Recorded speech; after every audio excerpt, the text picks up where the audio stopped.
Pardon, majstro, prepáč, Kristína, môžem s tebou hovoriť? Neviem si predstaviť, čo je teraz také... Iba 5 minút, potom sa ma zbavíte. Prosím ťa. Hneď sa vráť. Počkaj. Čo sa stalo, Tomas?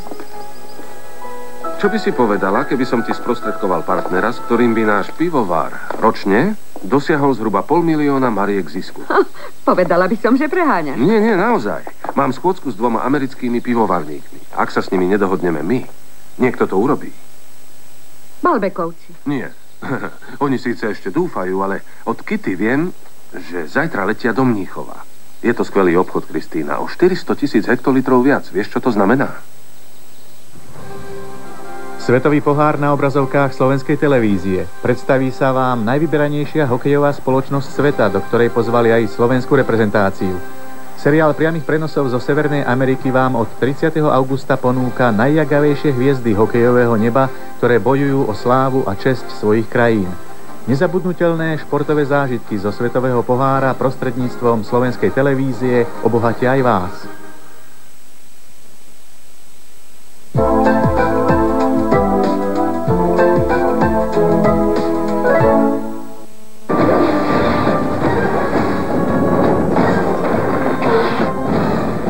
They knew we were coming, man. Do you read me? Tom Cruise, Mission Impossible.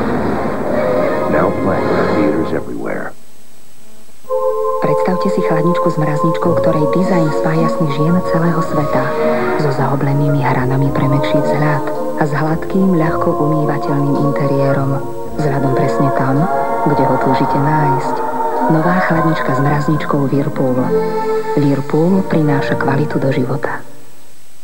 Už 5 rokov pomáhame spokojnej rodine svojich klientov objaviť slobodu siete mobilných telefónov. Rok čo rok prichádzame s novými ponukami a zlepšeniami. Deň čo deň spájame hovory našich klientov s novými obchodnými partnermi. Happy birthday to Eurotel.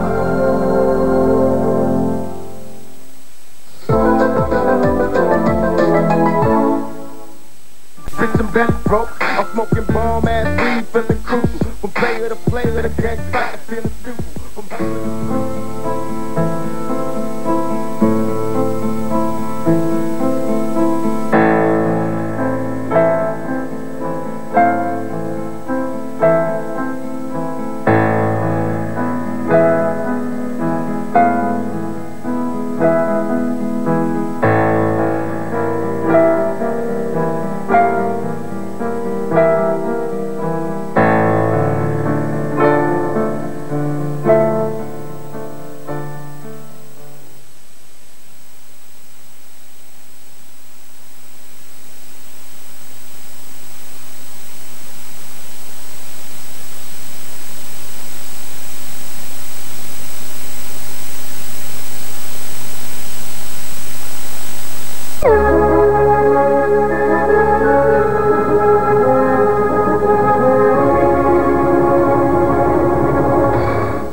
Dámy a páni, želáme vám pekný večer. Vítajte pri sledovaní novín STV.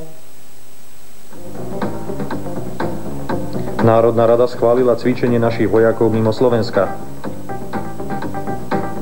Minister zahraničných vecí Slovenskej republiky Pavol Hamžík na návšteve v Prahe. Iracká vláda ignoruje varovanie Spojených štátov.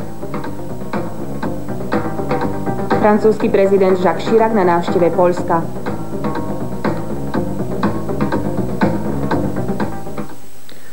V Bratislave dnes pokračovala 17. schôdza Národnej rady. Prvým bodom rokovania bol návrh na vyslanie príslušníkov vojsk civilnej obrany Ministerstva vnútra na spoločné cvičenia mimo územia Slovenska v tomto roku. Tento návrh poslanci schválili. V ďalšom bode programu poslanci posúdili správu o menovom vývoji v Slovenskej republike za prvý polrok 96. Predložil ju guvernér Národnej banky Slovenska Vladimír Masár.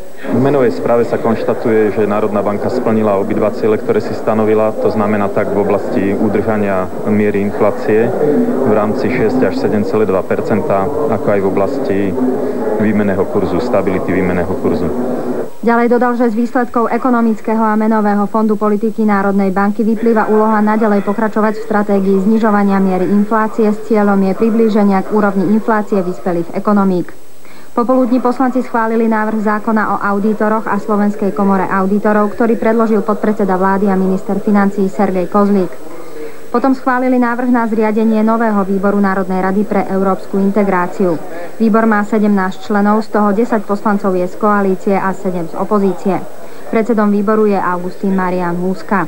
Vo večerných hodinách sa poslanci začali zaoberať návrhom novely zákona o rodičovskom príspevku.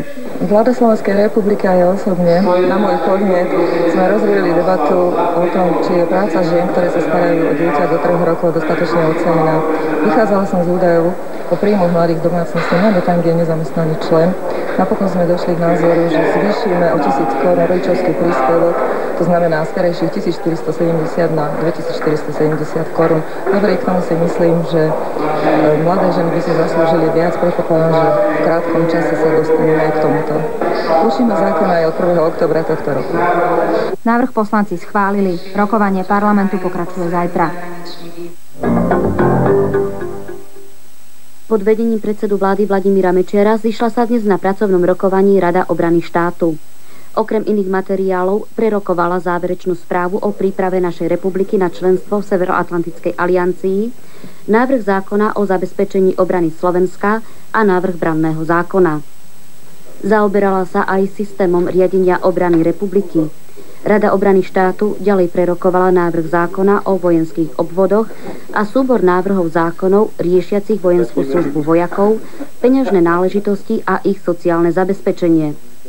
Posúdila takisto stav uzatváraní zámenných zmluv vo vojenských obvodoch.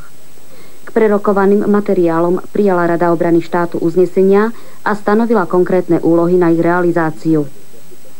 V Prahe sa dnes začalo Fórum Európskej únie a krajín strednej a východnej Európy o informačnej spoločnosti.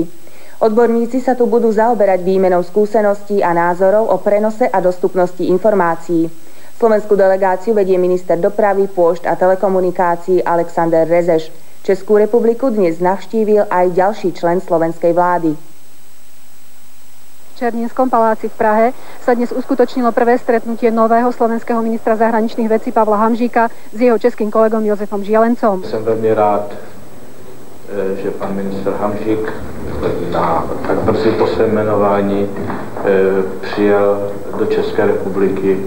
Je to znamení toho, jak obě strany jaký prikladajú význam našim vzájomným vzťahom. Podľa Jozefa Žielenca sú československé vzťahy intenzívne, predovšetkým na úrovni rezortných ministrov.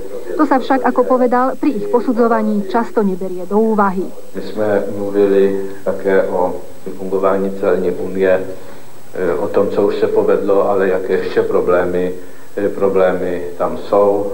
Víte, že se připravuje už konečně dohoda o uznávání certifikátu. Je připravena k podpisu readmisní dohoda, ta bude brzy podepsána.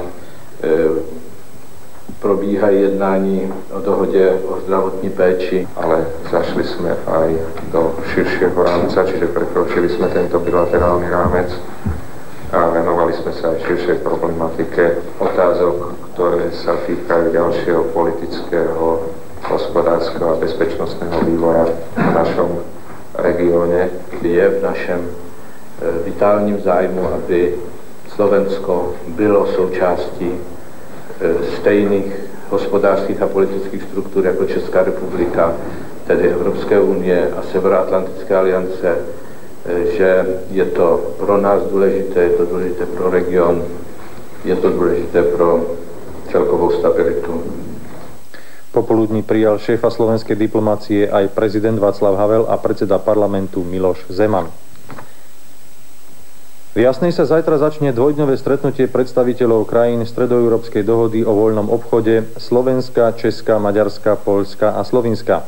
Hostiami budú Rumúni, Bulhári, Litovčania, Lotyši a Ukrajinci. Podľa premiéra Vladimíra Mečiara sa predsedovia vlád musia dohodnúť na kvalitatívnom rozširovaní CEFTA, pretože niektoré dohodnuté colné opatrenia sa neplnia. V tomto bloku premiéry spoločne rozanalizujú, ako sa darí uvoľňovať obchod s priemyselnými a poľnohospodárskymi výrobkami. Zaoberať sa tiež budú pravidlami určovania pôvodu tovarov, otázkami